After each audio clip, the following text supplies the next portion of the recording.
bookstore does currently have copies of the book on hand, and we're going to post some information at the end about how to connect with us if you're interested in buying the book from us, and we'll let you know about that later. I'm going to read a quick biography. Rebecca DeHarling has done graduate work in Spanish literature, worked as a hospital administrator, and taught English as a second language to adults from all over the world.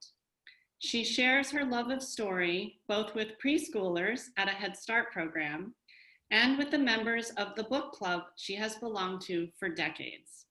DeHarling lives in Oakland, California with her husband, Arthur, where they are fortunate to frequently spend time with their children and grandchildren. It is our pleasure to welcome you all, and I will now turn it over to Rebecca and Jill and the other presenters. Thank you. Thank you so much, Samantha.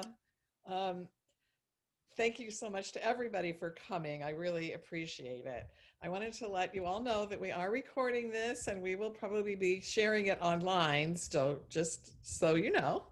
If you're able to order from A Great Good Place for Books, I will go into the bookstore and personally write to you a note and sign the book, because when we go to an in-person book launch, to me, that's always a lot of fun, getting the author to sign the book. So I will do that. I know a lot of you have already bought it, and thank you. And I will, I made up little book plates that I will mail to you, personalized, if you put in the chat right now the word just book plate.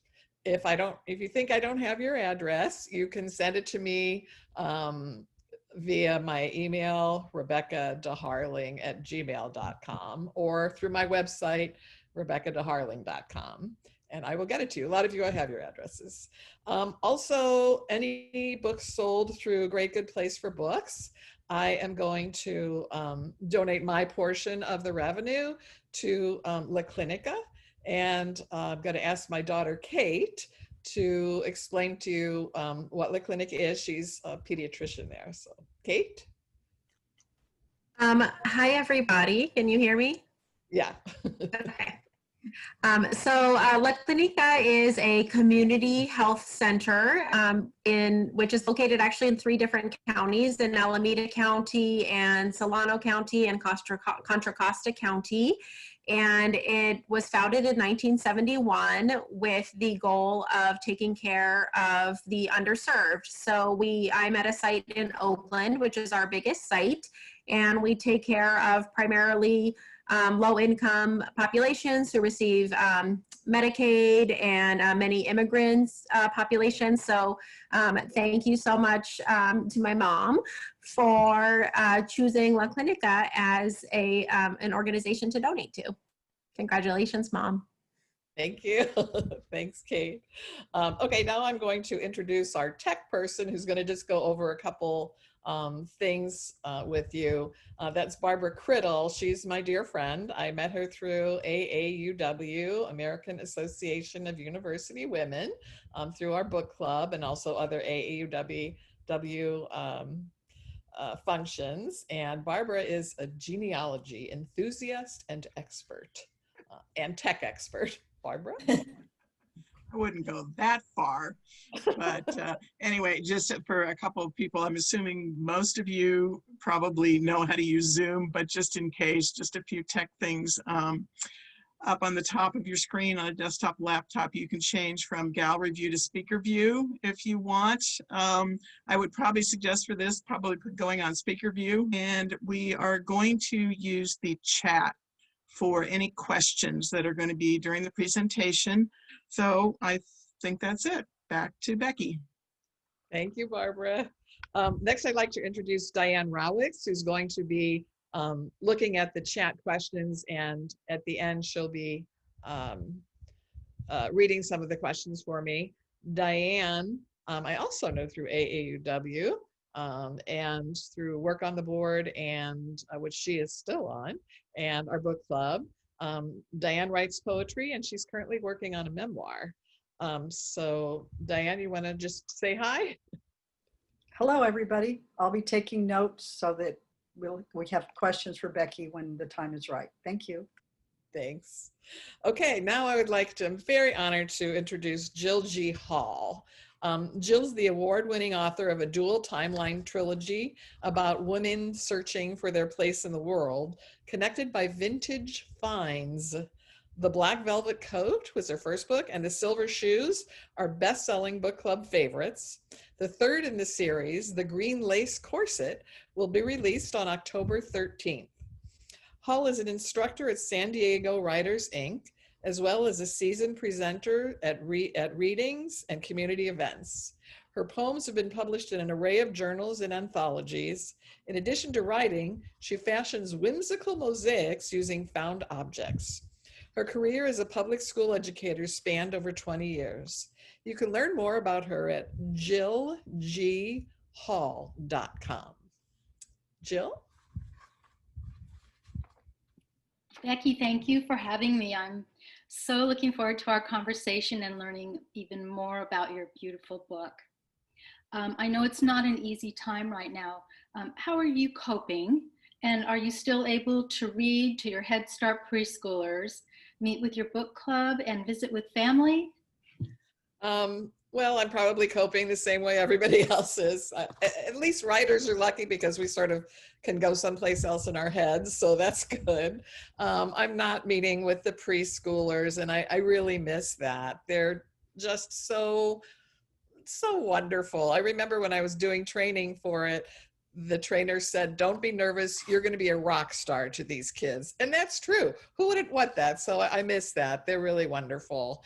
I have been meeting still with my book club, though. We just, with Barbara's help, we just plunged right in April, and we've been meeting on Zoom. So that's worked out really nicely. My family, I see different members of my family in different ways. I am babysitting my grandkids. And I see my daughter and son-in-law, my son, Ben, and his girlfriend, Yasi. We see through closed patio doors while we talk on a phone. So, and my sister, I visit outside. So we're sort of managing the way everybody else is. Thanks. Great. So congratulations on the release of your beautiful book, The Lines Between Us. I would like you to share with us your synopsis of the book. Okay. Juliana, a 16-year-old girl, vanishes from Madrid in the year 1661.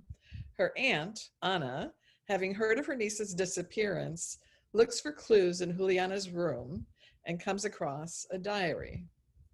Ana decides to travel to Seville, hoping that Juliana and her father, Ana's sister, Sebastián, has simply gone there for Sebastián's business.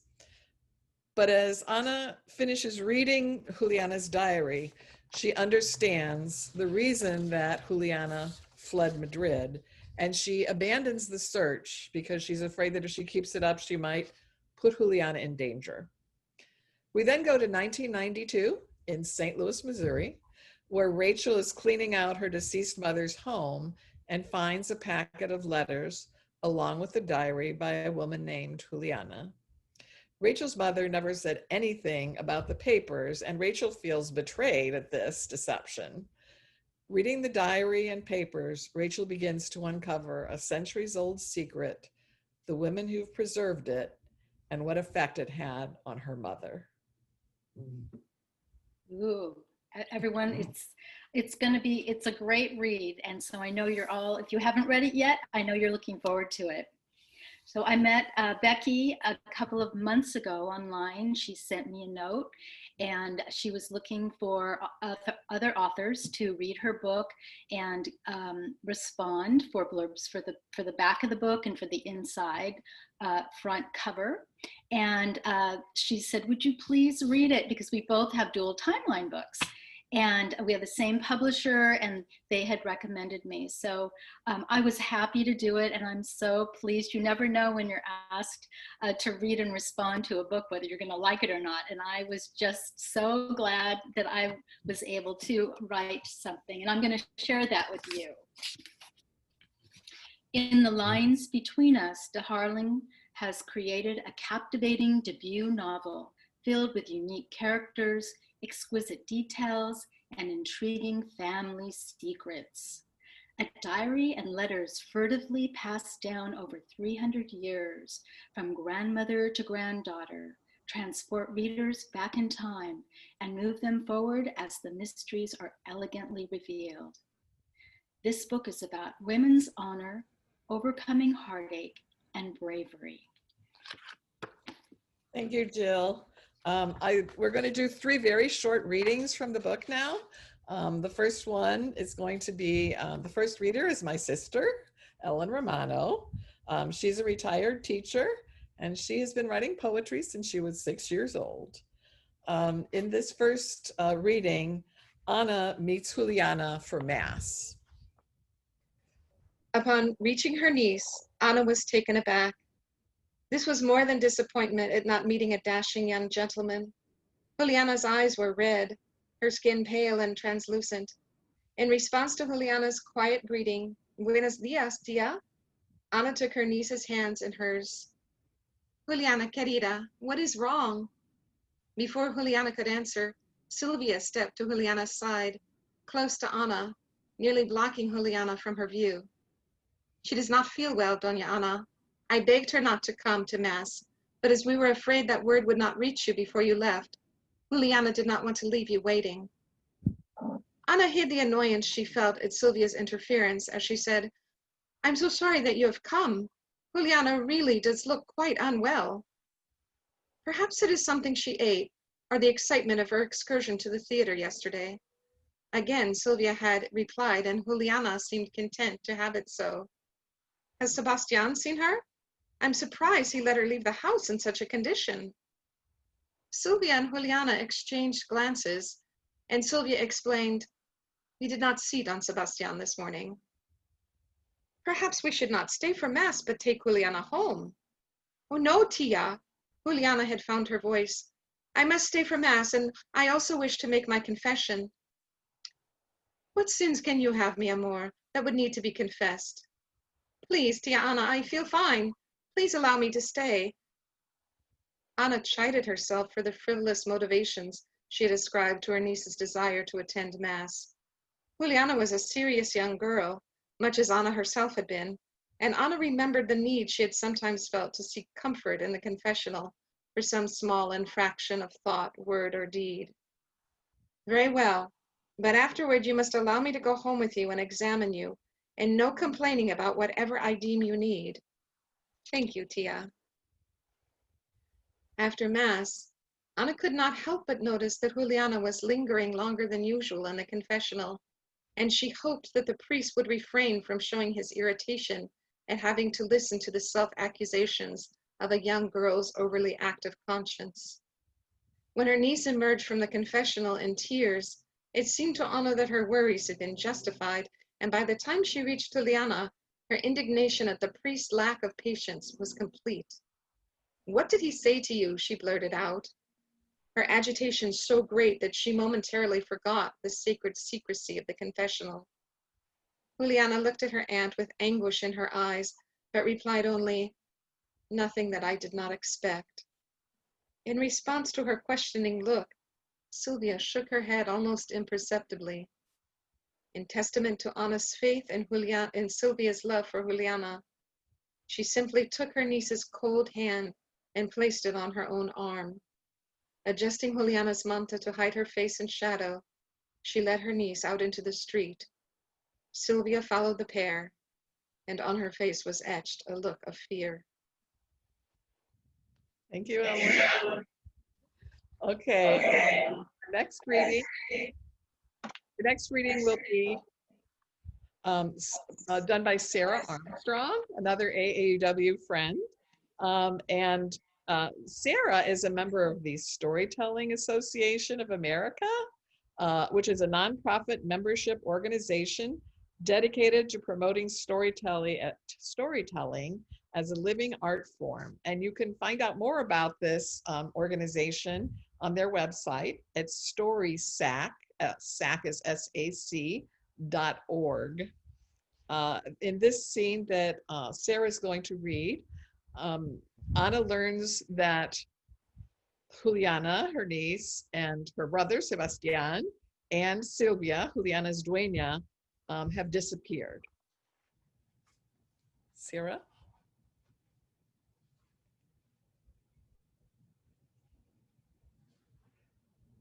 Sarah, unmute. Sorry, sorry. So excited about this. Doña Ana, come quickly. It is old Fernando. He is very upset, but none of us can make sense of what he is saying.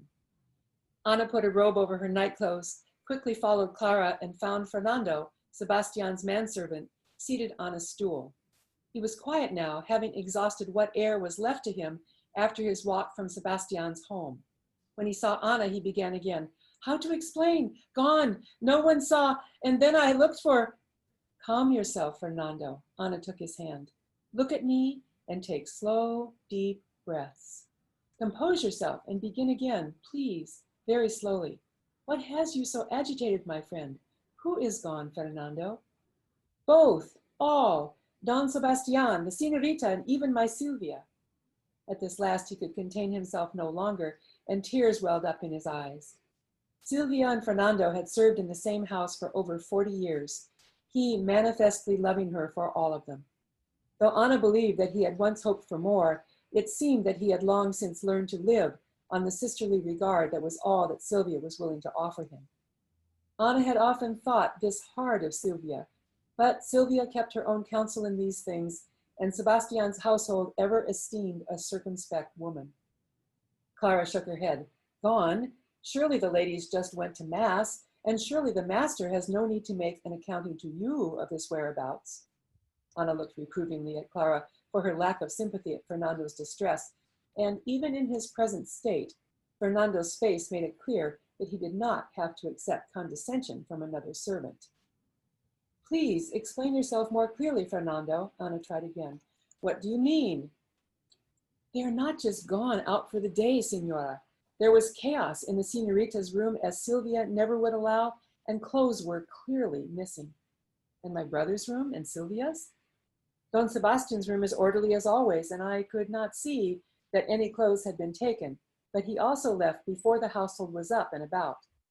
Silvia's room, but here the old man could not continue, but simply wept, as though recalling what he had seen but could not describe. Well, I'm sure that there is some explanation, and that my brother will inform us of it when he returns, which will surely be today, since he at least has taken no change of attire, and we all know how fastidious he is about his appearance.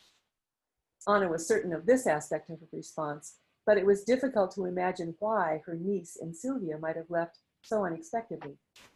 Fernando clearly needed more reassurance than this, and Ana suggested, perhaps Juliana and Silvia decided to gather some old, unneeded clothing and wished to distribute it to the poor.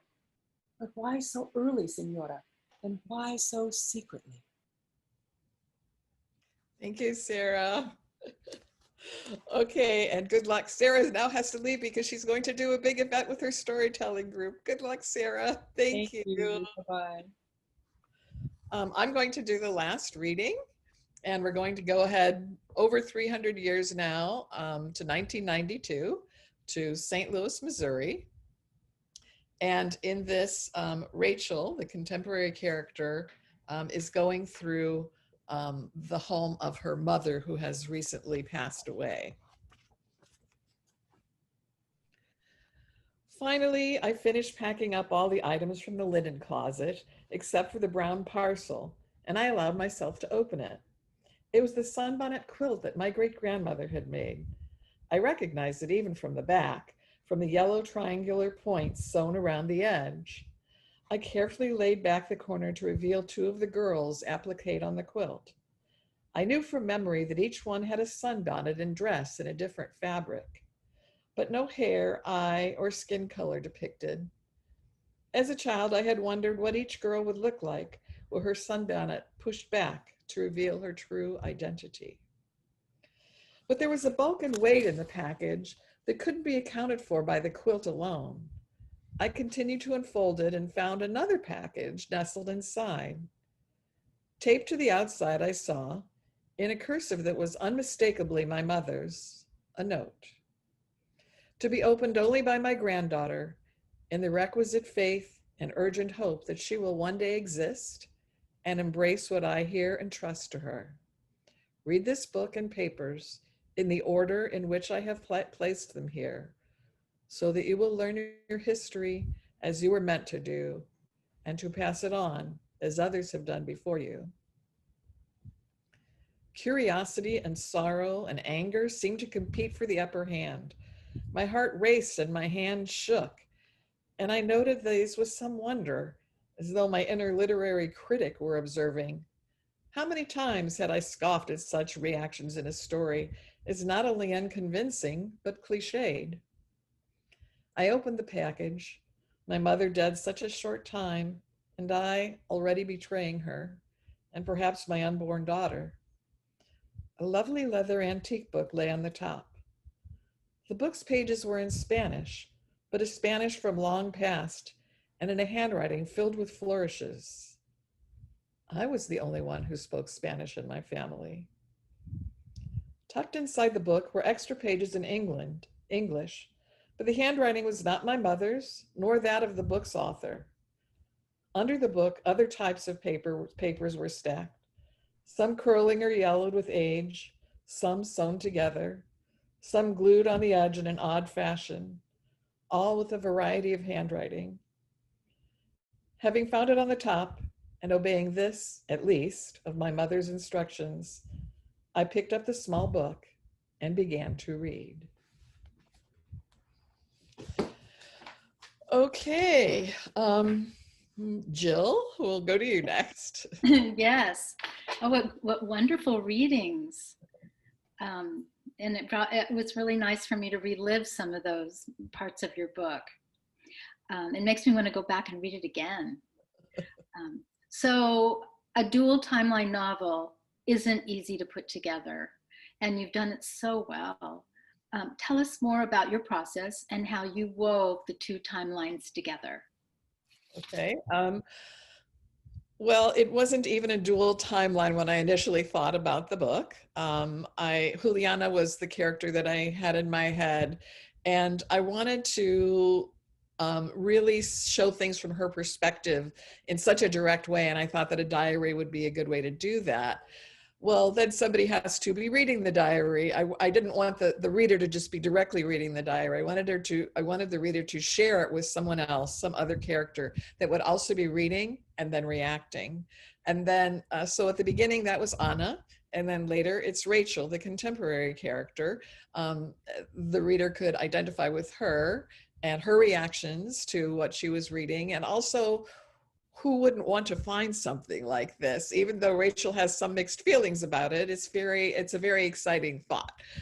So I thought that would be good. It wasn't a smooth process. It took me a lot of work to sort of figure out how things should be, and the order was changed many times, but finally I said, okay, I think that's it.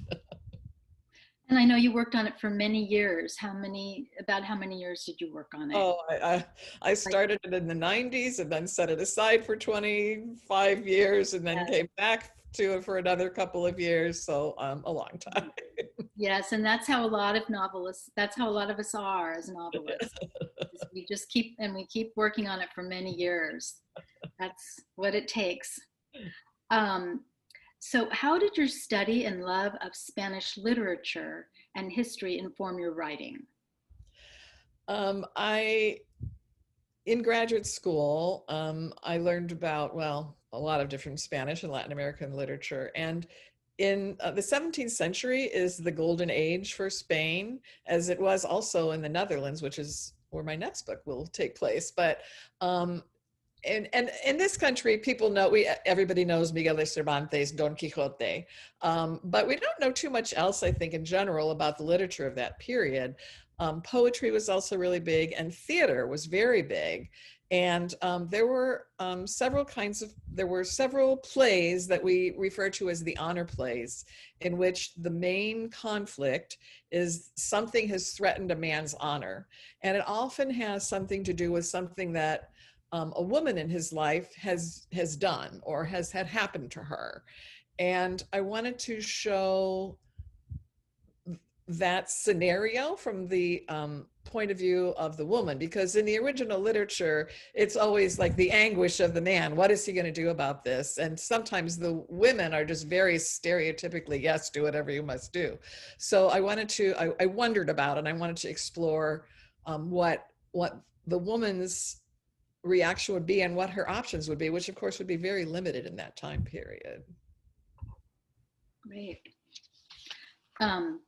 Thank you. You describe each setting so beautifully. Did you travel to all those places? And of course, they are very different now than they were in the past. And how did you research what they looked like then?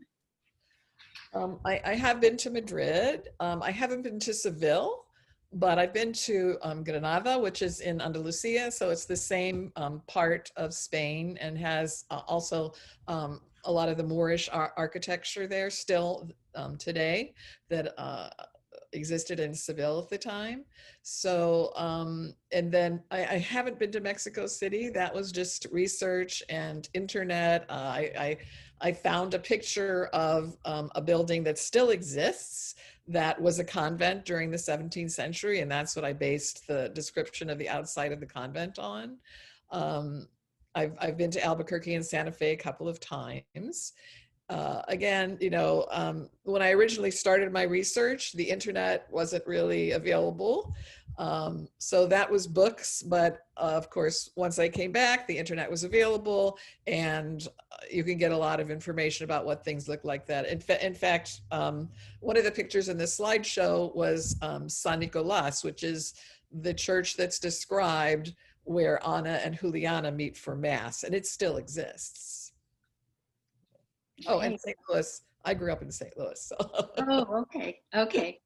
And that's true. When I'm researching, that when I'm writing something about the past, you know, you can't, if I even go to, well, aren't you going to go visit there, Joe? I'm like, well, why? Because it would look totally different. So, yeah, we're very lucky to have the internet now. We Yes. really are. Yes. It's amazing what we can find out, but we have to always make sure we fact check it, double fact check it, because the internet isn't always correct. Yeah. So how did your book club and writers group help you with the process? For my book club, I learned, I think I got a couple of things that really helped me. One was decades of really taking a close look at books. We always do a pretty formal review. Someone volunteers ahead of time to look at what professional reviewers have said, to find out a little bit about the author, and to prepare discussion questions. So I think that, you know, reading good books is wonderful training to be a writer. So I think that helped me immensely. Also, not everybody liked all the books we read. It was very unusual for everybody to like a book.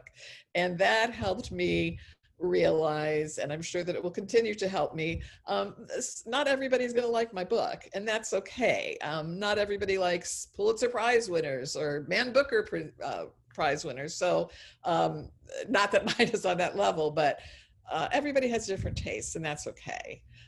My writers group, I worked with for 1.5 years. I didn't bring anything of my novel to them, but they helped remind me that I liked writing, because this was after I retired. I had put my book away in the 90s before, and really motivated me to get the novel out again and take another look.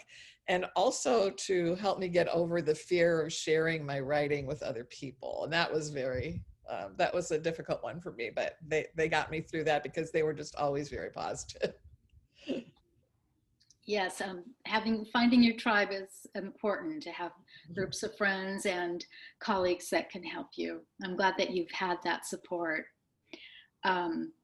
When readers finish the last page, what do you hope they'll come away with? A few things. First, I think just think about the resilience of women over the course of history and how they persevere. and to take that as inspiration. We're in some pretty difficult times right now ourselves, so it helps to look back at what other people have gone through before and gotten through, I think. Another thing is to think about family secrets. Are they always a good idea? Are the things that they're protecting, are they protected by keeping them secret? Is that still necessary? What's the effect on the people who are not learning about it? And what's the effect on the people who are keeping the secrets? And finally, to think about, in these days where our communication is so ephemeral, emails and phone and text, social media, we don't have anything physical that we leave behind anymore. And maybe think about that, and do we want to do something about that? Okay, so we're going to go to the questions in the chat in just a moment, but first I'm going to share with you what you can do to support Becky or any other of your favorite authors. So number one, buy the book. And even if you're not into dual timeline historical fiction books, you can still be excited to have that book in your book. Since many of you are her friends and family, you can have it in the book, your bookshelf, and you can tell people, oh, my auntie wrote that book, or and we're going to recommend that you do buy it through the bookstore hosting tonight, and Samantha's going to type in the chat area how you can purchase the book through the Good Place for Books. And then a portion of the funds are going to be given to the clinic and La Clinica. And thank you very much for doing that, for your philanthropy there, Becky. So the second thing you can do is to post reviews on Amazon, Goodreads, or BookBub. And if you post a review, all you need to do is rate it, and hopefully it'll be a 5. But if I can't give someone at least a 4, I don't write a review. It just feels too negative. And also, as Becky said earlier, not everyone likes every book, and I don't want to ruin that for another author, that give them a lower score because they take an average. So you can write a review, and you only need to do a rating and maybe 2 or 3 sentences about what you really liked about it. You can also tell your friends about the book. So word of mouth is a really great way for books to take off. And so I tell people that you start out with your friends and family, and then they tell their friends and family, and then it just keeps going that way. So word of mouth is really important. Also follow Becky on her Facebook author page. And would someone maybe type that in the chat, or I could do that later when I'm finished here. Or also, you can also follow her on her website to receive her updates with her emails. The other thing that's really exciting and fun that we get to do as authors is to visit book clubs and to talk to readers. And right now, I was really sad because my book's coming out, and I thought, oh my gosh, I'm not going to be able to go to book clubs. Well, yes, I am. I'll be able to go to book clubs all over the country and even all over the world. So that's one of the silver linings. And so if you have a book club or even a group of neighbors that like to meet and get together for coffee or whatever, then maybe you could host Becky for a book talk. And so those are my recommendations on supporting writers. And also, I again really want to congratulate you, Becky, on your wonderful, wonderful book. Thank you. Thank you so much, Jill. And now I'm going to turn it over to Diane, who's going to be looking at the chat. So if you have any questions, go on into the chat, and you find it by looking at the bottom of your screen. And it says chat, and you can type in a question. And so we're going to start those in just a moment. Diane, whenever you're ready.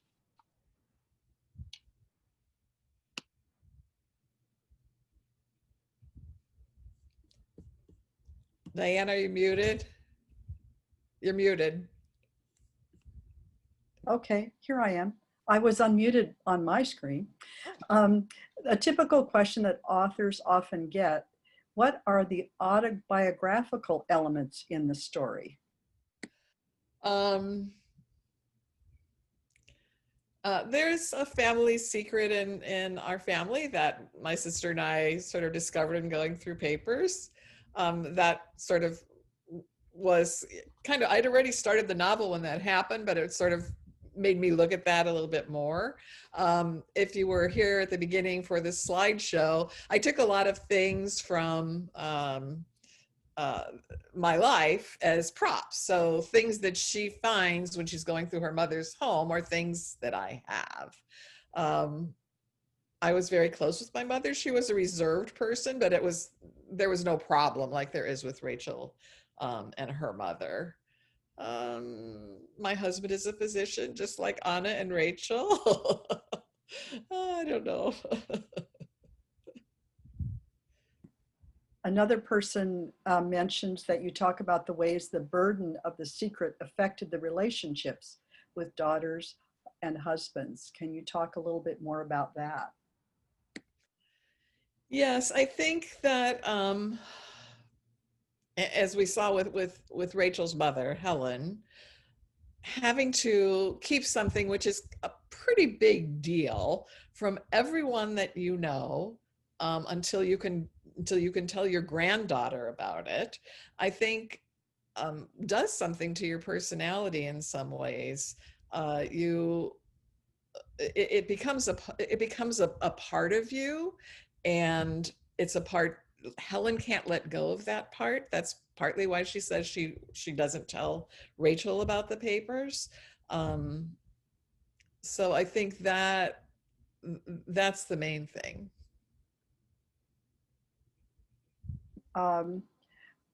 Another listener says, I can understand why it was essential during the Inquisition period in Spain to keep Juliana's family secret, but why did it remain so important not to share her story with family members in subsequent centuries?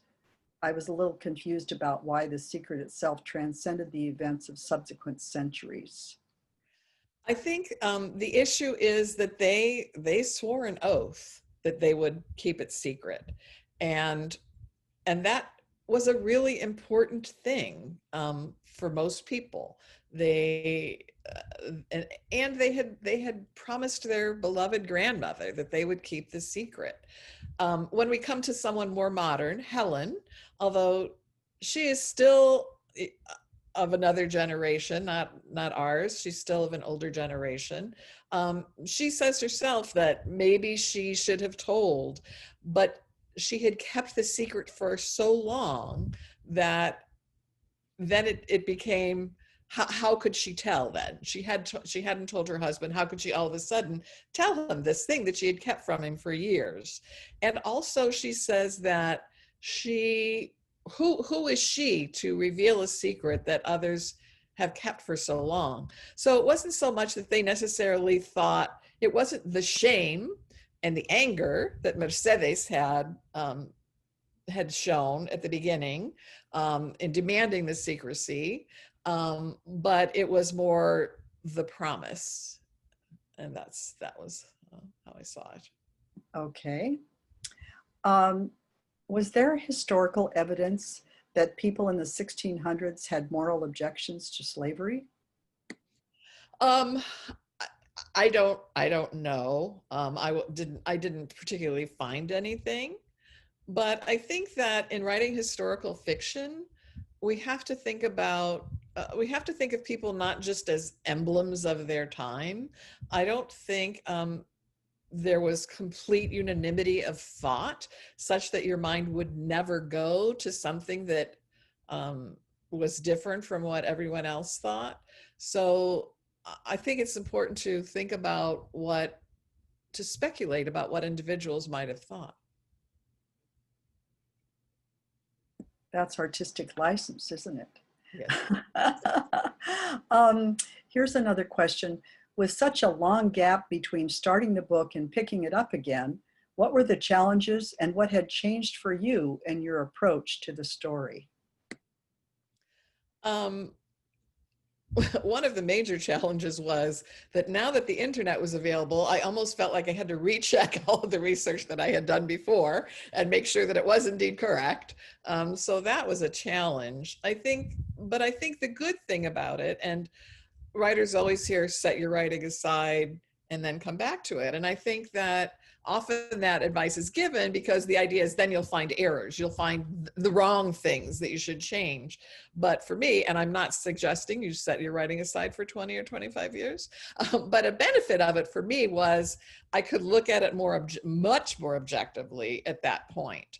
So it was actually more a benefit than anything else for me. This question is, tell us how Sor Juana fits in. Okay, Sor Juana, Inés de la Cruz, was probably the person who wrote the question knows that she was in fact a real person in the time period who lived in Mexico City. She had, as a young woman, she had disguised herself as a young girl, as a boy, so that she could study. And she entered the convent so that she could pursue a life of study. And she wrote a lot of poetry, and she wrote a lot of philosophical works. So that is how she ties in. I wanted to bring her in because I think she's such a fascinating character and shows that there were women in the convent in Mexico City at that time who were able to follow intellectual pursuits. It probably wasn't most people, but it certainly existed. We're back to The Secret. Why did it skip a generation and The Secret was passed on granddaughter to granddaughter instead of daughter to daughter? Can you answer that? Mm-hmm. Yes, it's part of Mercedes' plan to keep as few people as possible knowing the thing that she wants to hide. And that was the reason. Originally, I had it great-granddaughter, but I met with, I think it was actually Brooke Warner, who is the publisher for She Writes Press, and she said, I think great-granddaughter is too long a difference. So then I changed it to granddaughter. But that's why. It was the legacy again of Mercedes, who cursed them all in a way. Mm-hmm. There are many complimentary comments in the chat.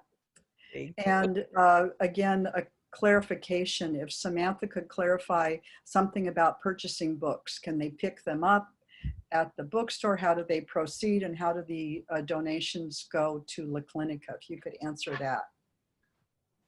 I can definitely speak to the first part. I did post in the chat, our store is open for curbside pickup and even some limited browsing. We're a very small shop, so we're keeping our numbers very low for everybody's safety. We do have some books on hand at this time, and when those go, we can always order more as long as they're available. We can order them for you. You can pick them up in the store. And I believe, if I heard correctly, I think any purchases, whether they're through our website or anything, I believe all those proceeds are going to La Clinica. I just wanted to confirm that. Yes, okay. Yes. Yeah, great. Yes, I'll just ask the bookstore to tell me how many and I will make the donation. Thank you. Thank you. Okay, I think that, I have Barbara Criddle. Could you let people know about the recording of this and how they can access it? I will put it on Facebook, a link, and those who are on my email list that you can get onto by going to my website and signing up, I will send the information out that way too. Great, okay. That's it. Just a lot of compliments in the chat, Becky. Oh, thank you. Thank you. Right, so there was one question that just popped up about, can you reveal any details about the next novel in progress? Ah. Thank you.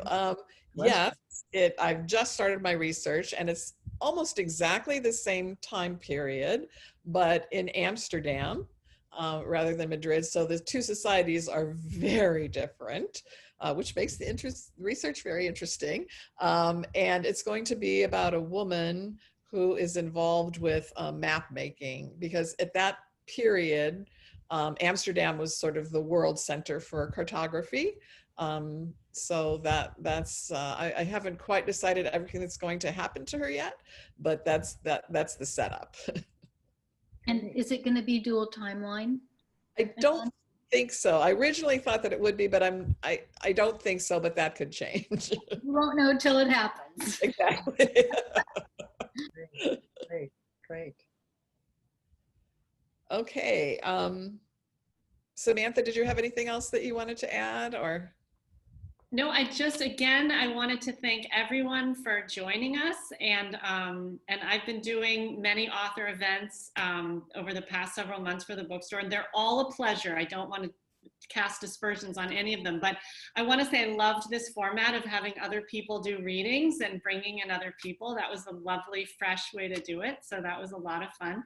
And thank you all, and please contact us if you want to order a book or more than one book. You know, not too early to start doing holiday shopping, so, you know. Thank you, Rebecca, again, for giving us the opportunity to help you with your launch, and congratulations. Oh, thank you so much, You're Samantha. welcome. I really appreciate your participation. Great. Okay, I just want to thank everybody. Jill, thank you so much for the guidance and the conversation. Barbara, for the tech. Without you, none of us would be here. Diane, thank you too. Also for ongoing support from you and from Barbara. My She Writes Press sisters who are here, thank you for coming.